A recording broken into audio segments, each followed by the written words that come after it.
This is Democracy Now!, democracynow.org. I'm Amy Goodman. We turn now to the one country in Europe where the transatlantic relationship has only gotten stronger under the Trump administration, Hungary. But that relationship is about to be tested because as Hungary goes to the polls Sunday, far-right Prime Minister Viktor Orbán is facing his biggest challenge in 16 years. Polls show the center-right party, led by Péter Magyar, with a significant lead over Orbán's party in the days before Hungary's parliamentary election. The latest polls show Orbán's party has a support of 39% of decided voters, 52% back his opponent's party. 25% of voters said they're undecided. Orbán's been prime minister of Hungary since 2010, making him the European Union's longest-serving leader. Earlier today, he accused his political opponents of trying to seize power in a video message posted to social media. Our opponents will stop at nothing to seize power.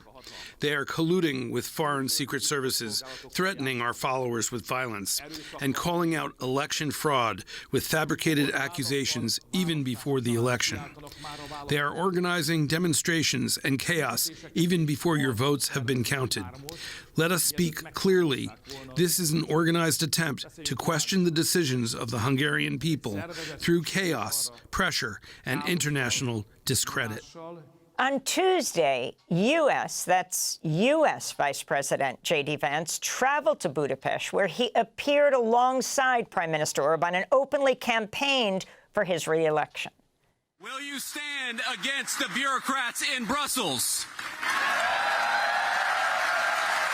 Will you stand for sovereignty and democracy? Will you stand for Western civilization? Will you stand for freedom, for truth, and for the God of our fathers?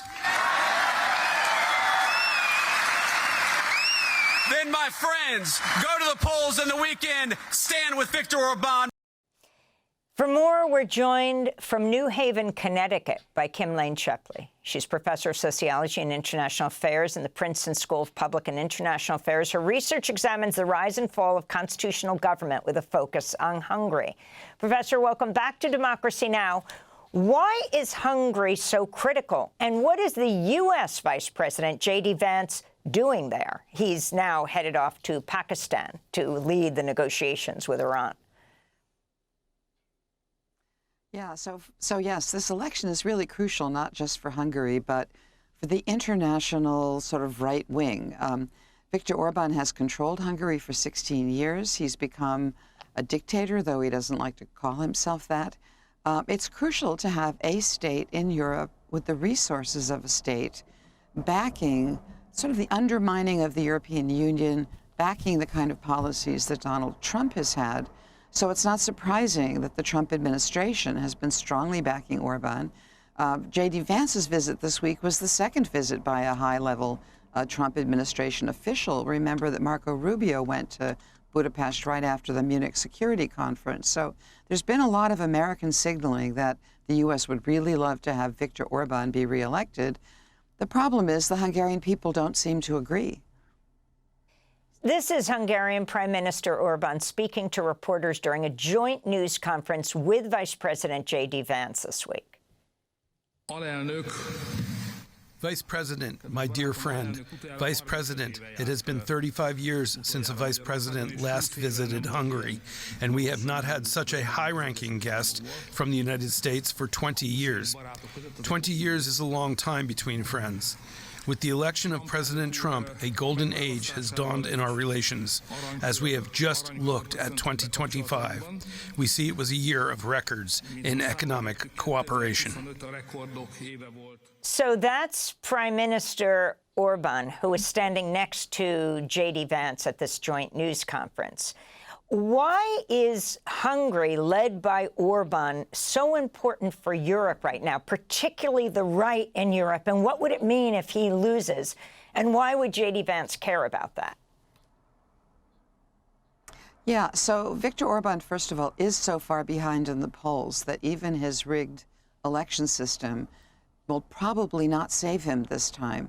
And it's causing some panic in the right wing in Europe because once Orban consolidated power in Hungary, he then spent a huge amount of Hungarian money, we think up to 1% of total Hungarian GDP, on an effort to influence and to build a far-right network across Europe.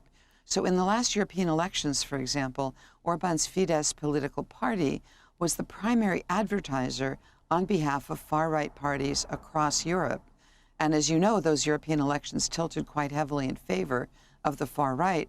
Orban came out of those elections not only with a substantial victory in Hungary, but he was actually able to cobble together the third largest party in the European Parliament, which has really tilted European policy in favor of the right. So he's the kingmaker in Europe in terms of building far-right cohesion, and the Trump administration has been echoing Orban's language. In fact, if you look at the national security strategy that the U.S. released back in the fall, it could almost have been written by Orban. The language is exactly the same. And the code word for the far right now is the Patriots in Europe, because the Patriots is the name of Orban's European-wide political party. I wanted to ask you about a very interesting figure in the Trump administration. That's Sebastian Gorka, Trump's deputy assistant to the president, senior director for counterterrorism. He advised Trump in his first term, but was pushed out after the Forward revealed he once had ties to a Hungarian far-right Nazi-allied group and that he supported an anti-Semitic and racist paramilitary militia in Hungary while he served as a Hungarian politician. Gorka is Hungarian. Yeah, so Gorka's actually a complicated figure. He was raised in Britain by far-right parents, and in fact, the far-right organization that he supported is actually not neo-Nazi, but Nazi. His father was a member of a Nazi-aligned group when the Nazis were actually dominating Europe. When Gorka showed up at Trump's first inauguration, he wore not only the insignia, but also the uniform of the original Nazi paramilitary organization. After that was discovered, he then got marginalized. He got kicked out of the White House, but he's been still aligned with Trump forces. So now Gorka has come back as counterterrorism director in the White House. But, you know, Gorka has this interesting history in Hungary. After the Berlin Wall came down, he moved from Britain to Hungary. He worked in the Hungarian defense establishment, and he got to know the Hungarian government very well. He then briefly founded a rival political party to Orban's political party when Orban was out of power in the 2000s. And then when there was a kind of discussion between, shall we say, Gorka and Orban, Gorka agreed to dissolve his party, and the people from Gorka's political party went straight into Orban's party, where they still are now. Okay, so Gorka has direct personal ties with Orban. So it's not surprising, and Gorka speaks Hungarian, et cetera. So he's the point person in the White House who has the direct contacts with the Orban team. Thursday's New York Times had an interesting story headlined, U.S. pushes allies to chase a new terrorism target, the far left. It's a push to designate far-left and anti-fascist groups overseas as terrorist organizations and pressure those countries to investigate the groups and find links between left-wing groups abroad and Americans. The leaders of this initiative, and I'm reading from the Times right now, the leaders of this initiative,